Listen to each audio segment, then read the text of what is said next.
আজ দীর্ঘ ১ বছর প্রতীক্ষার পর তোমাদের স্কুল জীবনের শেষ পরীক্ষার অবসান ঘটল।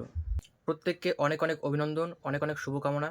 আজকের ভিডিওতে আমরা দেখব উচ্চ মাধ্যমিক ২০২৪ এর ভূগোল পরীক্ষার সমস্ত এমসিকিউ প্রশ্নর উত্তরপত্র। প্রত্যেকে মিলিয়ে নাও যে তোমরা এমসিকিউতে কে কত পাচ্ছ। প্রথম প্রশ্ন, আরোহণ প্রক্রিয়ায় গঠিত একটি ভূমিরূপ হলো, উত্তর হবে ডি, পলল বেজনী। এরপর পশ্চিমবঙ্গের উষ্ণ প্রস্রবণ দেখা যায় কোথায়? উত্তর হবে বি নম্বর, বক্রেশ্বরে। ৩ নম্বর প্রশ্ন, উন্মুক্ত সমুদ্রে বাতাস বাধাহীনভাবে যে দূরত্ব অতিক্রম করে তাকে বলে? উত্তর হবে এ নম্বর, ফেজ। ৪ নম্বর প্রশ্ন, মরু ক্ষয়কার্যের শেষ পর্যায়ে গঠিত সমপ্রায় ভূমিকে কি বলা হয়? উত্তর হবে বি নম্বর, পেডি প্লেন। ৫ নম্বর প্রশ্ন, একনত গঠনযুক্ত ভূমিভাগে গড়ে ওঠে?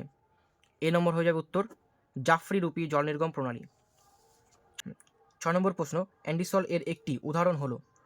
উত্তর হবে ডি নম্বর, কৃষ্ণ মৃত্তিকা। এবার প্রশমিত বা নিরপেক্ষ মাটির পিএইচ এর মান কত থাকে? 7, সি নম্বরের উত্তর। ৮ নম্বর প্রশ্ন, পৃথিবীর জলবায়ুর শ্রেণীবিভাগ করেন কে? উত্তর হবে ভি কোপেন, অর্থাৎ ভ্লাদিমির কোপেন। ১০ নম্বর প্রশ্ন, একটি ওজোন অণুতে অক্সিজেনের পরমাণুর সংখ্যা? অক্সিজেনের O2 অর্থাৎ দুটি থাকে, কিন্তু ওজোন গ্যাসের সংকেত O3 অর্থাৎ 3টি পরমাণু থাকে। উত্তর হবে 3টি। শ্বাসমূলযুক্ত উদ্ভিদের একটি উদাহরণ? গরান, এ নম্বর। জীববৈচিত্র্য শব্দটি প্রথম ব্যবহার করেন কে? ওয়াল্টার রোজেন, হবে উত্তর বি নম্বর। হড়পা বান সৃষ্টির মূল কারণ? হড়পা বান সৃষ্টির মূল কারণ হবে মেঘ ভাঙা বৃষ্টি, সি নম্বর উত্তর হবে। ৮ নম্বর প্রশ্ন, ভারতে কেন্দ্রীয় ধান গবেষণা কেন্দ্রটি অবস্থিত? ওড়িশার কটক শহরে, ডি নম্বর উত্তর হবে।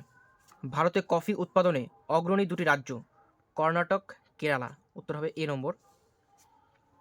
১৫ নম্বর প্রশ্ন, ভারতে প্রথম পেট্রো রসায়ন শিল্প কেন্দ্র স্থাপিত হয় ট্রম্বেতে, বি নম্বর উত্তর। ১৬ নম্বর, ডেট্রয়েট শহরটি যে শিল্পের জন্য পৃথিবী বিখ্যাত তা হলো? মোটর গাড়ি নির্মাণ শিল্প, ডি নম্বর হবে উত্তর।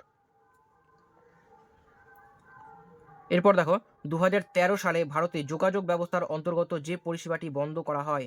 ২০১৩ সালে বন্ধ করা হয়েছিল টেলিগ্রাম পরিষেবা, উত্তর হবে সি। সোনালী চতুর্ভুজ যে 4টি শহরকে যুক্ত করেছে সেগুলি হলো? মুম্বাই, দিল্লি, কলকাতা, চেন্নাই, সি নম্বরের উত্তর। এরপর জনঘনত্ব নির্ণয় সূত্রটি হলো? কোনো অঞ্চলের মোট জনসংখ্যা বাই ওই অঞ্চলের মোট ক্ষেত্রমান। এখানে কনফিউশন আছে, সি নম্বরটার উত্তর হতে পারে কোনো অঞ্চলের মোট জনসংখ্যা ওই অঞ্চলের মোট কার্যকর জমির ক্ষেত্রফল, সি নম্বরের উত্তরটি। ২০ নম্বর প্রশ্ন, পাঁচমারি যে শহরের উদাহরণ তা হলো? প্রতিরক্ষা শহর। পাঁচমারি একটি প্রতিরক্ষা শহর। ২১ নম্বর প্রশ্ন, ভারতের একটি পরিকল্পনা অঞ্চলের উদাহরণ হলো? হলদিয়া অঞ্চল। প্রত্যেকে কাউন্ট করো কার কতগুলো ঠিক হলো, আর কমেন্ট বক্সে প্রত্যেকে কমেন্ট করো কে কত পাচ্ছ।